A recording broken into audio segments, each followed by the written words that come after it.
ជំរាបសួរពុកម៉ែបងប្អូនទាំងអស់គ្នាវីដេអូនេះនឹងបង្ហាញអំពីរបៀបបុកល្ហុងនិងរបៀបផ្សំ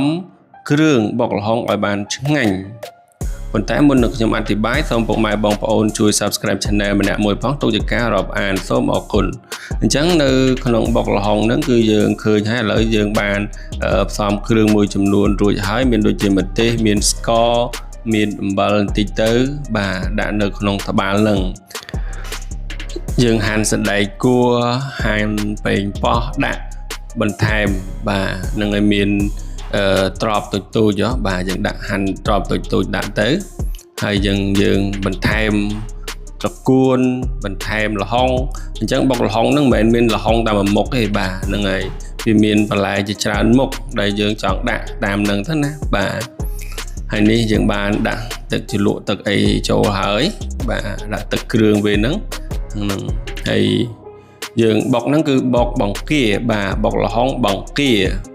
ឡូវយើងថែមល្ហុងដែលយើងចិតណាបាទល្ហុងក្រោយផ្ទះមុខផ្ទះអីហ្នឹងឬក៏ទិញមកពីផ្សារក៏បានដែរយើងយកមកហើយយើងយកមកបុកលាយគ្នាហ្នឹងឥឡូវយើងលាយច្បល់ហើយច្បល់ចូលគ្នាអញ្ចឹងមក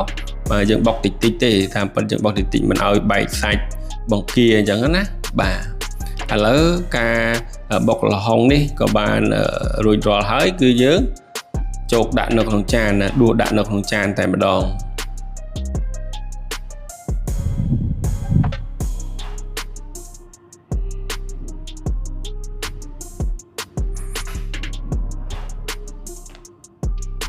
ហើយខ្ញុំបានទៅផ្សារទិញងាវបន្ថែមទៀតយកមកបន្ថែមរសជាតិហើយងាវហ្នឹងគឺធំល្អណាស់ហើយយកទៅដល់ផ្ទះវិញហ្នឹងគឺភរិយារបស់ខ្ញុំហ្នឹងគាត់យកទៅលាងព្រោះគាត់ចង់ញ៉ាំងាវដើម្បីបន្ថែមរសជាតិទៅលើបុកល្ហុងនោះភរិយាខ្ញុំបានទៅខាងក្រៅផ្ទះដើម្បីទៅបេះស្លឹកក្រូចសើចបាទបេះស្លឹកក្រូចសើចហើយក្រូចសើចហ្នឹងតើយើងកាត់ទាំងមែកអញ្ចឹងទៅមែកវាបែកសាខាឥឡូវនេះយើងដាំទឹកស្រស់ងាវបាទអញ្ចឹងការដាំទឹកស្រស់ងាវហ្នឹងគឺយើងត្បាច់ក្រូចយើងដាក់អំបិលបន្តិចទៅហើយដាក់ក្រូចឆ្មាហើយនឹងដាក់ស្លឹកក្រូចសើចនោះដើម្បីឲ្យវាឈ្ងុយឈ្ងប់បាទហើយយើងបន្ថែមស្ករអីតិចតួចចឹងទៅឥឡូវនេះយើងដាក់ងាវបាទចាក់ងាវចូលហើយយើងកូរវិតប្រហែលជា 4-10 នាទីចង់ឲ្យវាឆ្អិនឬក៏មិនឆ្អិនអីទៅតាមចំណង់ចំណូលចិត្តរបស់យើងទៅណាឥឡូវនេះយើងបន្ថែមមីបន្ថែមទៀតបាទបន្ថែមរសជាតិមីយើងក៏បានទិញមីពីកញ្ចប់មកយើងយកមកស្រុះវាបាទត្រឡប់ចុះត្រឡប់ឡើងដើម្បីឲ្យវារីកឥឡូវនេះមីយើងរីកហើយ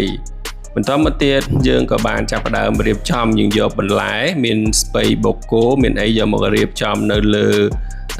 កញ្ច្រែងរបស់យើងនេះហើយយើងចាក់មីចូលយើងចាក់បុកល្ហុងដែលបានបុកហើយហ្នឹងចាក់ចូលមកគ្នាទៅរៀបចំឲ្យមានសោភ័ណភាពស្អាតតែម្ដងហើយយើងក៏ឃើញហ្នឹងគឺចង់ញ៉ាំតែម្ដងគឺរសជាតិអែមហ្មងបាទឆ្ងាញ់តែម្ដងណាបាទគាត់តែពងថតបដើហ្នឹងគឺចង់ញ៉ាំហើយនឹងដាក់មួយបាទហ្នឹងឥឡូវយើងយកងាវហ្នឹងដែលបានបកហើយមួយចំនួនហ្នឹងយើងយកមករៀបដាក់លើនឹងដើម្បី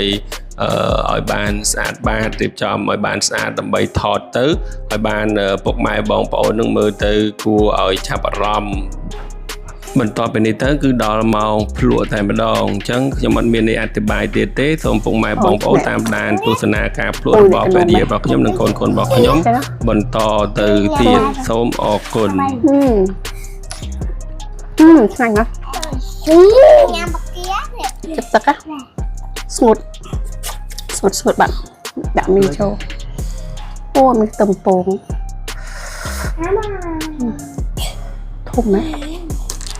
អូនឯងមកញ៉ាំដូចបោះទៅដែរហើយពុំពេកនេះ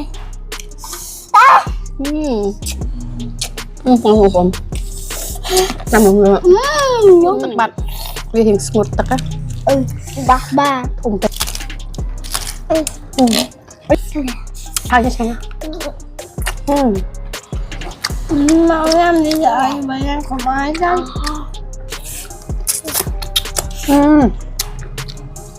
ហើយcô thịt bự nhâm đi ngon ba nhanh nha